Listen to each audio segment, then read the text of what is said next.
Hey out there, it's David Duford again at Final Expense Agent Mentor and Mortgage Protection Agent Mentor, where I help agents like you succeed in selling more insurance.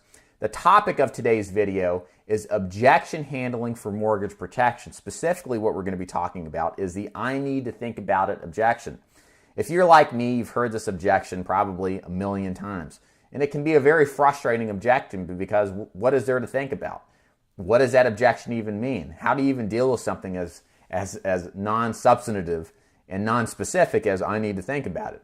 So what we're going to do in this video is just go into some detail about how you can rebuttal this objection and really how to drill down to see what the real objection is. So that's the first point I want to mention here, is that the I need to think about it objection is just not a real objection. You have to understand human psychology here.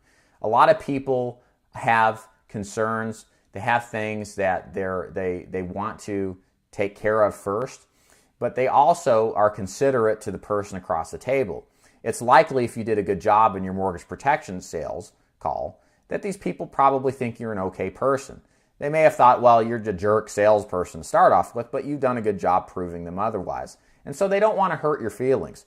They don't want to tell you to go, pound sand, or your product sucks, or it's overpriced, or, this just isn't for me, I'm broke. Because they want to make sure that they are respectful and polite to you, but they don't also want to incriminate themselves on something disrespectful. So I think this is where a lot of this I need to think about it stuff comes from. It comes from a standpoint of people are afraid to be straightforward and honest, and they don't want to get in confrontations. So it's just a part of human psychology that we all have to accept. The important thing is to understand that that is not a real objection. Nobody needs to really think about it. Any thinking that can be done with you in the sales call, and it's better that it is. If you genuinely are concerned about the welfare of your client, you won't force them into a position to buy something they don't need. So you can accurately and honestly help them through the thinking process while you're there to arrive at a decision. And as we both know, when it comes to buying insurance, it is a product in which a tremendous amount of procrastination is involved. So thinking about it is something they have done for a long time up to this point. The time now is to make a decision, yes or no, if that's what it comes down to. So here's what you do when somebody says, and this goes for when you've presented your product, you've done everything in the sales call, you've pre-qualified, you've fact-finded, you've built value, you've explained away the other options out there, and it's obvious that your option is a good choice, and they still say they need to think about it. What you need to say to that is say, oh, how do you mean? And then be quiet. And what that does is people begin to explain a little bit better what they mean by I need to think about it. So look, there's all sorts of things they could be thinking about. They could be thinking about, well, this price might be too expensive. Or maybe we need to wait until, we get through this vacation where we have all this money. Or maybe we need to wait, we really want it, but money-wise is not a good time. So it doesn't matter what they say. What you want to identify is what that objection is. And once you do, the second step is to actually isolate the objection. So when we say isolate the objection, that just means you want to make sure there's no other objections that are out there.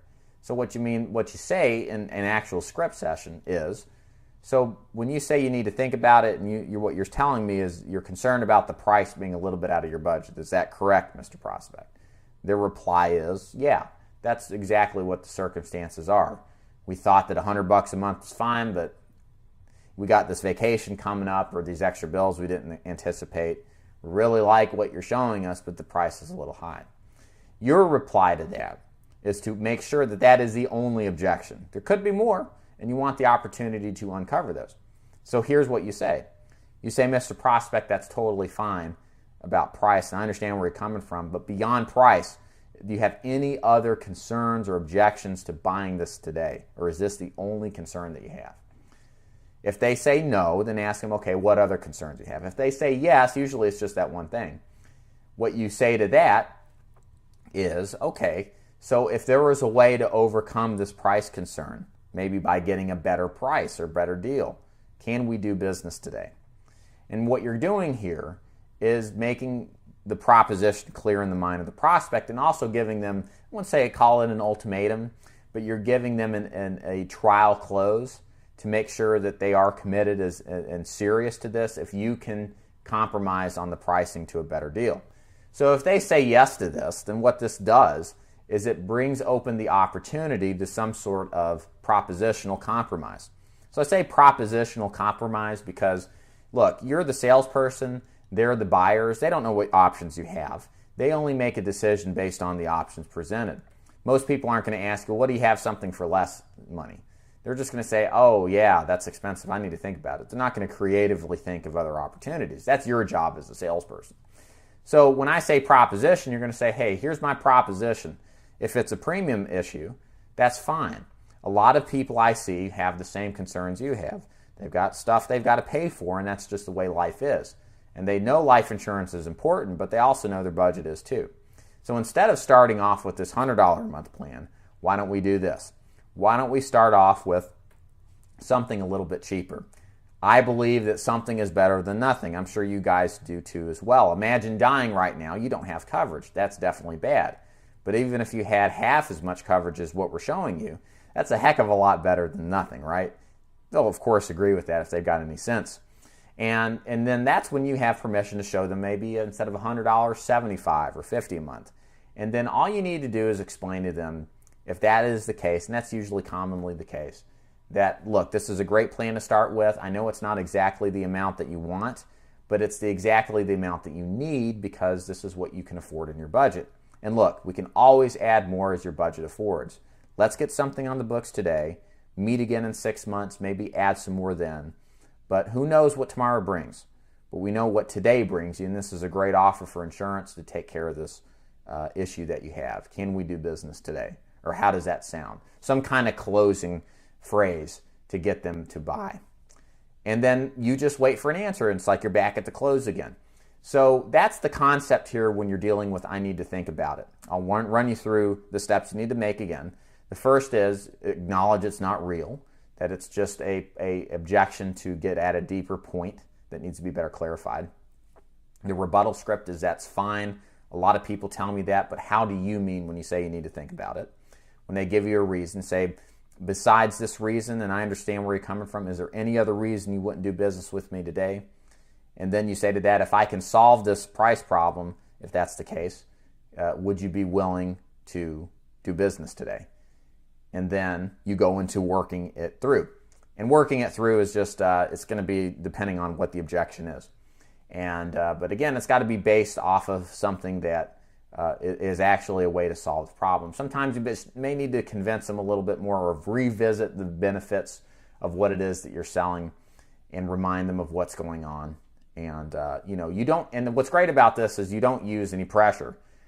You could hear my rebuttal a minute ago. There's no pressure involved with that. It's really just concern for the client. I know they need life insurance, and I know this is the one opportunity they're going to get to buy it. And I don't want to botch the deal by blowing it and not getting them any coverage. I'd rather them take a smaller amount if that means placed business, which helps both of us out. They're covered, I get paid. And so that's the mentality that I have is I want to build tension internally within them with my rebuttal and remind them of the vast importance of this decision and why action needs to be taken today. So don't be deterred by objections. They're going to happen. It's normal. People don't always buy immediately. They don't always jump up with their checkbooks in hand. Sometimes they need to be walked through the process once or twice. But always keep their best interest in mind. They will be able to feel and sense that. And a lot of these people who are on the fence will come off the fence. Not everybody will buy, of course. Some people won't ever tell you what their objection is. They're just secretive people. But a lot of them will if you do a good job on making the case in their best interest.